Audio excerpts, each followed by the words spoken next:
Dando então prosseguimento na trilha de ICMS, de novo, né? Falamos lá de legislação, de fato gerador, de base de cálculo, fato gerador saída de mercadoria, fato gerador diferença de alíquotas entre contribuintes.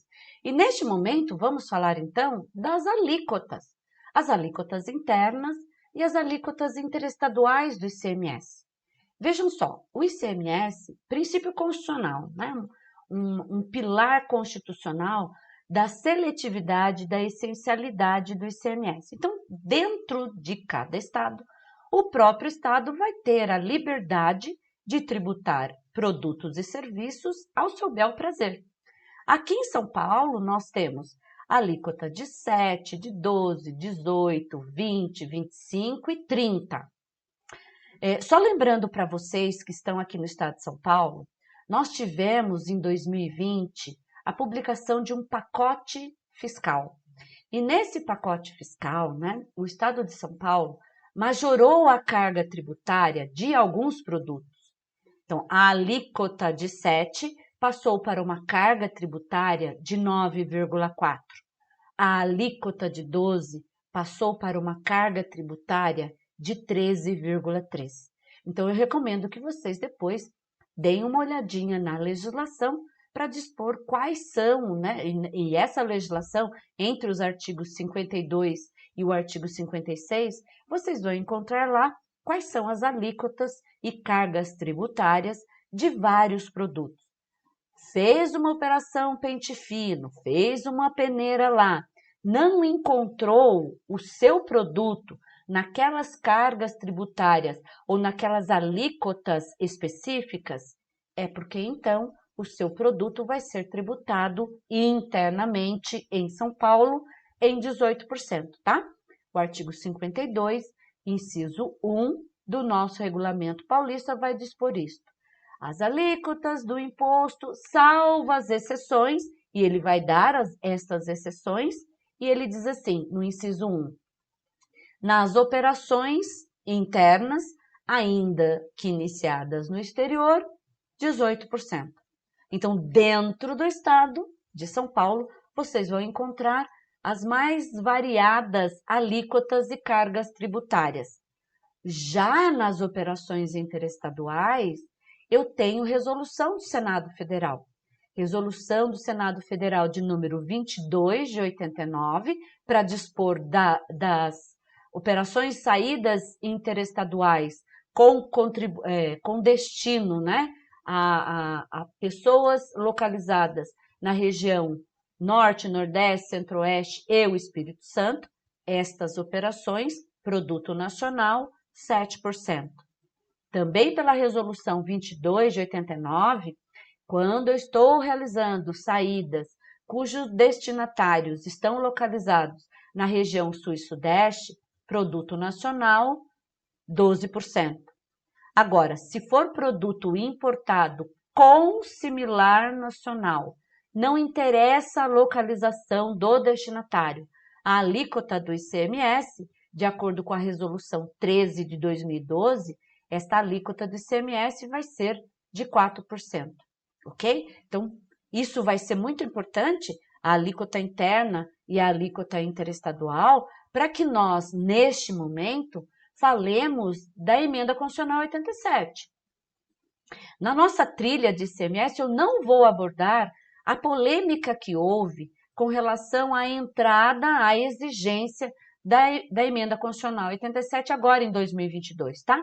Não vou entrar nessa polêmica, já vou entrar diretamente na tributação e no recolhimento. Então, a legislação que hoje disciplina este recolhimento, emenda constitucional 87, o convênio 236 de 2021 e a lei complementar 190 de 2022. E é lógico que dentro de cada estado vai ter a sua disposição específica, ok? Então vamos lá, vamos fazer um breve histórico, sem a polêmica, da emenda constitucional 87. Então houve uma alteração no artigo 155, parágrafo 2º da Constituição Federal, que determinou, então, a exigência da diferença de alíquotas que vai ser recolhida pelo remetente, considerando que o destinatário é não contribuinte e a intenção da mercadoria é ficar no estado de destino. Vocês percebam que na redação da Constituição Federal e também dos outros atos normativos, se fala nas operações. É lógico que haverá também o DIFAL da Emenda Constitucional 87 para prestação de serviço de transporte, mas esse não vai ser o tema que eu vou abordar, tá? O meu é só de mercadoria. Então perceba que já pela Emenda Constitucional 87, que alterou a Constituição, ele vai dizer nas operações que destinem bens a consumidor final. Então ele fala operações. Pode ser operação de venda para não contribuinte por parte da indústria, CFOP 6107. Pode ser de venda para não contribuinte em outro estado por parte do comércio, vai ser 6108. Mas pode ser também bonificação.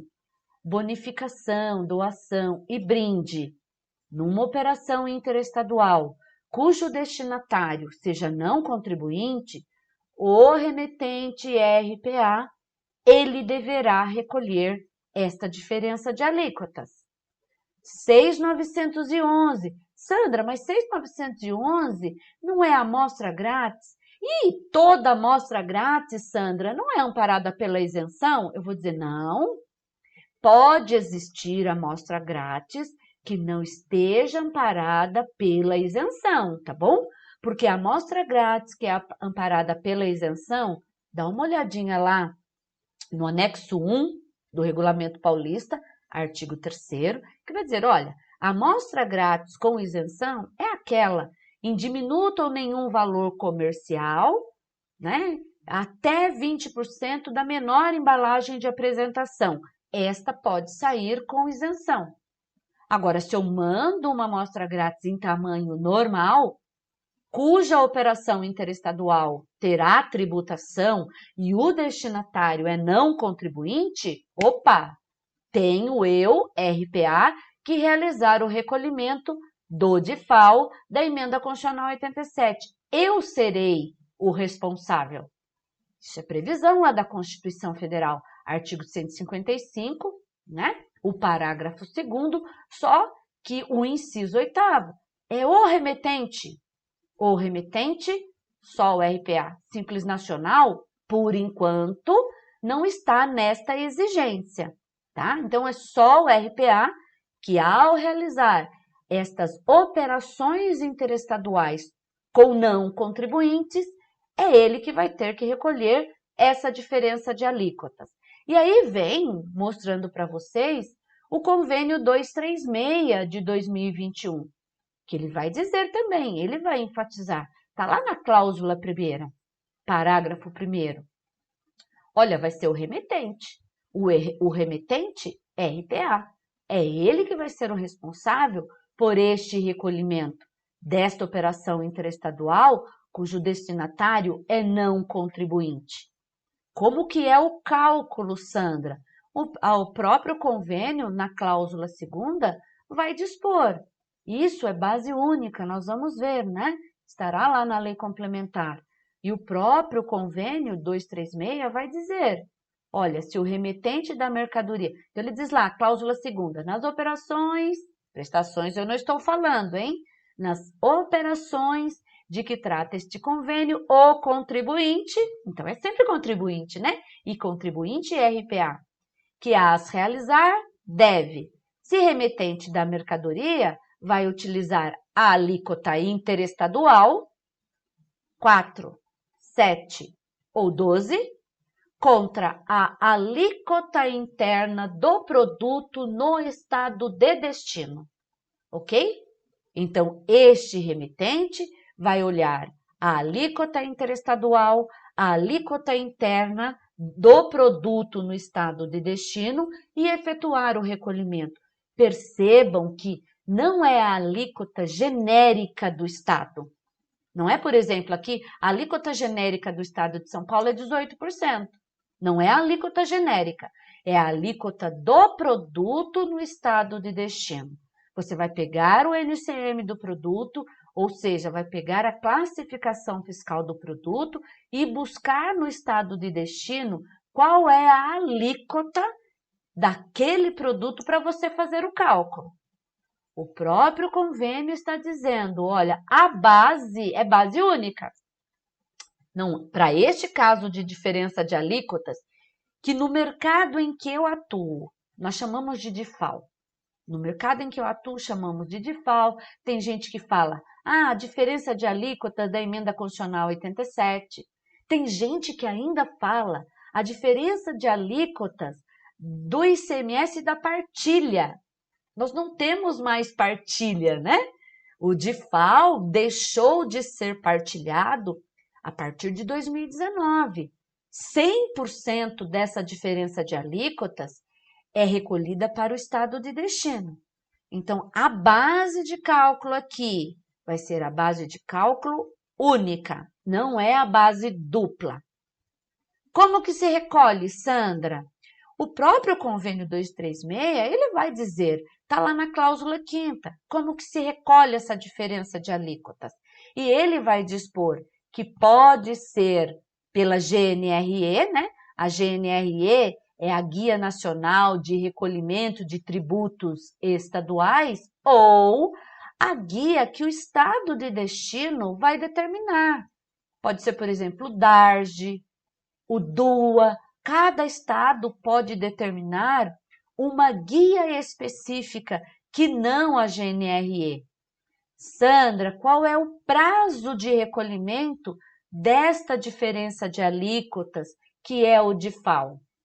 A cláusula 6ª do convênio 236 vai se referir, olha, que a critério da unidade federada de destino, a unidade federada de destino pode dispor que o remetente que não está localizado lá tenha inscrição estadual, lá para o estado de destino. E aí, o prazo de recolhimento do DIFAL pode ser até o 15º dia do mês subsequente. Então, por regra, por exigência, por disposição do estado de destino, ele pode exigir que o remetente tenha inscrição estadual lá. E aí, o recolhimento deste DIFAL pode ser até o 15º dia do mês subsequente. Percebam que não é o 15º dia útil. Não é. É o 15º dia do mês subsequente. Tá bom? Uma das grandes discussões antes de toda essa legislação que disciplina esse DIFAL, nós tínhamos esta dúvida. Vamos imaginar aqui, ó. Eu sou um adquirente que estou lá em Minas Gerais. Sou uma pessoa física que estou em Minas Gerais. Entrei lá no site de um determinado fornecedor paulista, né? Comprei, estou lá no meu computador. Entrei no site da empresa, comprei o produto. Só que, ao invés de eu direcionar o produto para mim, que eu sou pessoa física não contribuinte, vamos imaginar que eu estou dando de presente para uma amiga minha que está em outro estado, está lá no estado do Rio Grande do Sul.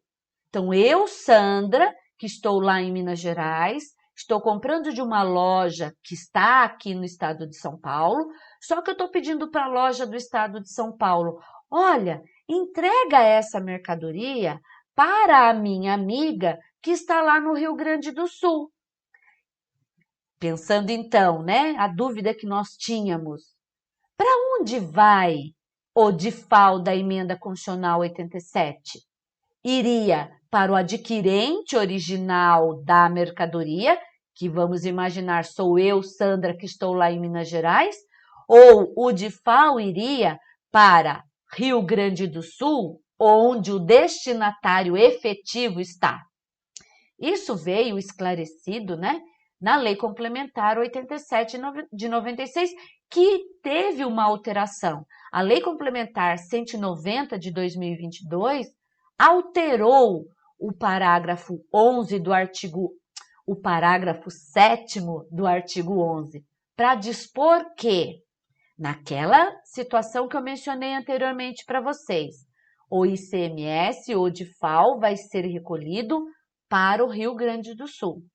Vamos acompanhar a leitura, né, do parágrafo 7º.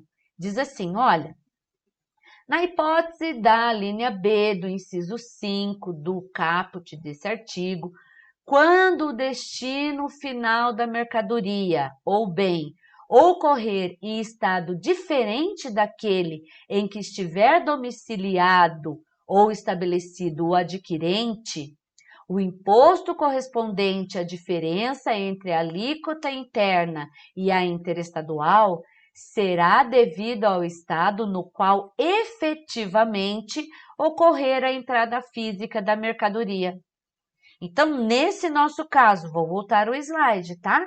Nesse nosso caso aqui, o adquirente mineiro não contribuinte está pedindo que a loja paulista entregue para alguém, também não contribuinte, que está localizado no Rio Grande do Sul.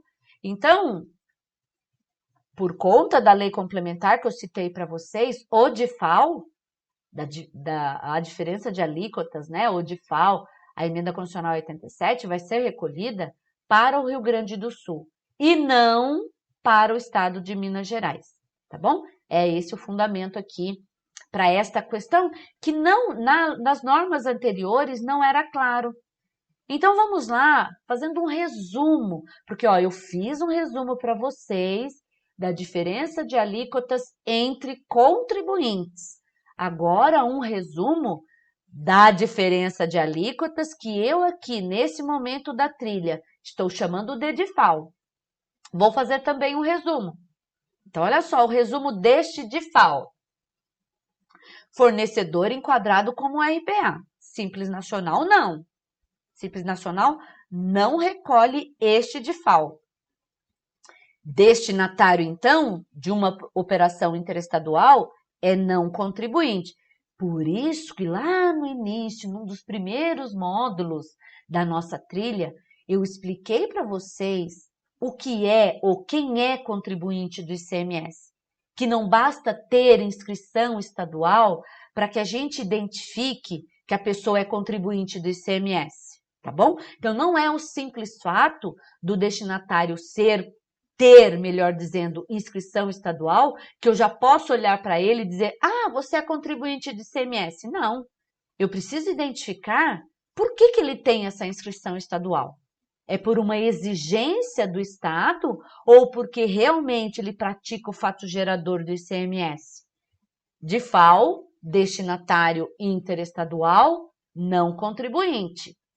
A finalidade do produto neste DIFAL é que esse produto fique no estado de destino.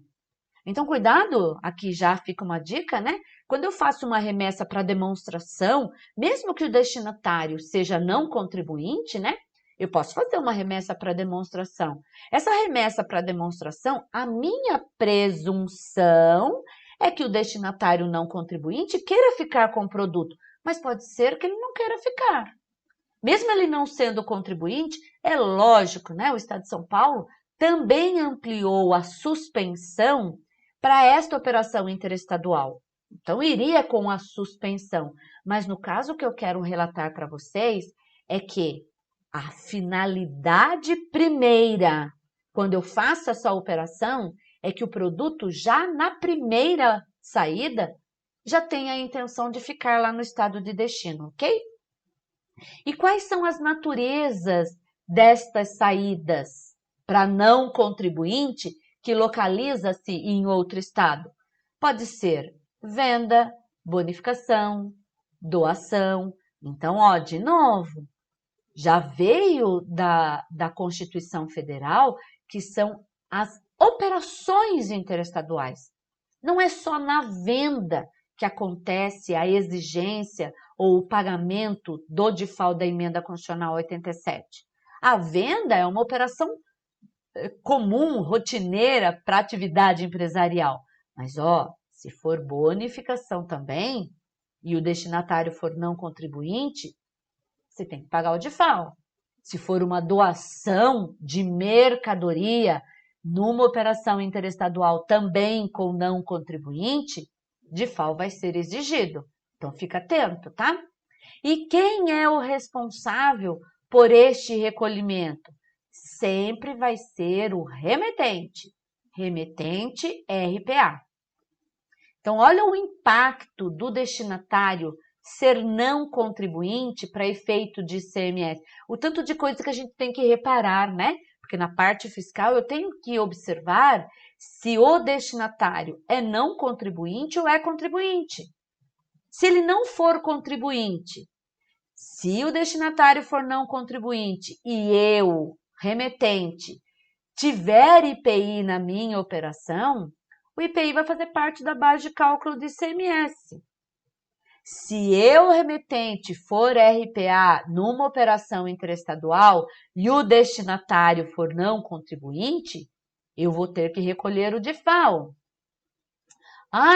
E olha a importância de eu saber se o destinatário é não contribuinte. Porque em caso de devolução, como o destinatário é não contribuinte, sou eu, contribuinte, que vendi para este não contribuinte, que terei que emitir a nota fiscal de entrada. E por último, hein? Cuidado, porque sempre quando a gente fala de ICMS, a primeira coisa que vem na nossa cabeça é substituição tributária, né?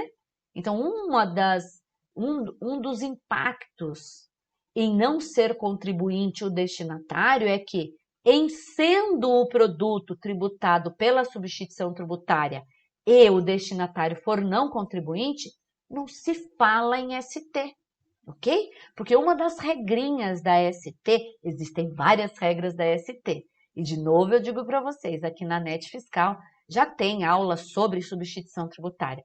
Então, uma das regrinhas da ST é que fornecedor e comprador sejam contribuintes do ICMS. Se o comprador for não contribuinte, não interessa nem se é operação interna ou interestadual. O que interessa é que, em sendo o destinatário um não contribuinte, não se fala em ST, tá bom? E para a gente fechar com chave de ouro este assunto, eu estou fazendo algumas discussões com vocês, tá? Nesse momento, se você está assistindo a aula, e eu tenho certeza que você está assistindo com muita atenção, eu queria que você parasse a gravação e você tentasse resolver esta questão, porque eu estou sugerindo algumas saídas interestaduais com alguns destinatários para que vocês identifiquem se nestas saídas haverá ou não haverá a emenda constitucional 87. Eu vou dar a resposta, mas eu queria que você, sinceramente, parasse e identificasse. Deixa eu ver se o que a Sandra explicou até agora, se eu entendi. Resolve e depois você continua com o vídeo, tá? Porque eu vou dar a resposta agora. Então, veja só. Eu estou dando uma saída para um atacadista que está no Rio Grande do Sul. Bom, então vamos lá. Sempre considerando que quem está promovendo a saída é um contribuinte. Vai ser sem DIFAL? Por que vai ser sem DIFAL? Porque o destinatário é um atacadista. E ele, como atacadista, é contribuinte de ICMS. Vamos para o 2. Eu aqui no estado de São Paulo sou contribuinte do ICMS, estou remetendo para fora do estado uma determinada mercadoria e o destinatário é uma empresa de construção civil com ICMS DIFAL. Por quê? Porque a empresa de construção civil, apesar de ter inscrição estadual, muitos estados exigem, assim como São Paulo exige, a inscrição estadual de empresas de construção civil. Mas não esquece, não é o simples fato de ter inscrição estadual que já eleva a empresa de construção civil à categoria de contribuinte de ICMS. Então, neste caso, com DIFAL, porque ela não é contribuinte, ela só tem a inscrição estadual. Vamos para o número 3. Saída para uma oficina mecânica localizada no Rio Grande do Sul. Eu tenho certeza que uma grande parte de vocês vai dizer com DIFAL, mas é sem DIFAL. Sandra, mas oficina mecânica é prestador de serviço. Mas cuidado. Se você for lá na Lei Complementar 116 de 2003, você vai ver que a oficina mecânica, no mundo ideal, ela deve ser contribuinte do ISS pela mão de obra que ela aplica no serviço, mas ela também, se aplicar material no conserto realizado, no mundo ideal, esse material aplicado vai ser tributado pelo ICMS e esta oficina mecânica vai ter que emitir uma nota fiscal de venda dessas peças, ok? Então, nesse caso aqui, nesse item 3, oficina mecânica é contribuinte de ICMS. 4. Estou realizando uma operação intraestadual e o destinatário é um hospital. Bom, o hospital vai ser, então, com DIFAL. Por quê? Porque o hospital, ele não é contribuinte de ICMS. A essência de um hospital é prestar serviço, é cuidar da saúde das pessoas, é ser um prestador de serviço. É lógico que ele vai ter que comprar medicamento, aparelhos, equipamentos, mas ele não é contribuinte de ICMS. Ele compra tudo isso, inclusive os medicamentos, para realizar o serviço que está lá relacionado na Lei Complementar 116, ok? E no último, saída para um produtor rural que está localizado no estado do Paraná. Olha, muitos têm a ideia errônea de que, pelo fato do produtor rural ter uma tratativa diferenciada de tributação, que o produtor rural não é contribuinte do ICMS. É lê do engano, viu? Produtor rural é contribuinte do ICMS, sim. Então, se eu vendo algum produto para um produtor rural que está em outro estado, mesmo que ele diga para mim, que sou o fornecedor, estou comprando para uso consumo ou ativo imobilizado, eu vou vender sem aplicar o DIFAL nesta situação. Por quê? Porque ele, produtor rural, é contribuinte do ICMS. Eu espero ter esclarecido para vocês neste ponto o que é a diferença de alíquotas prevista na Emenda Constitucional 87.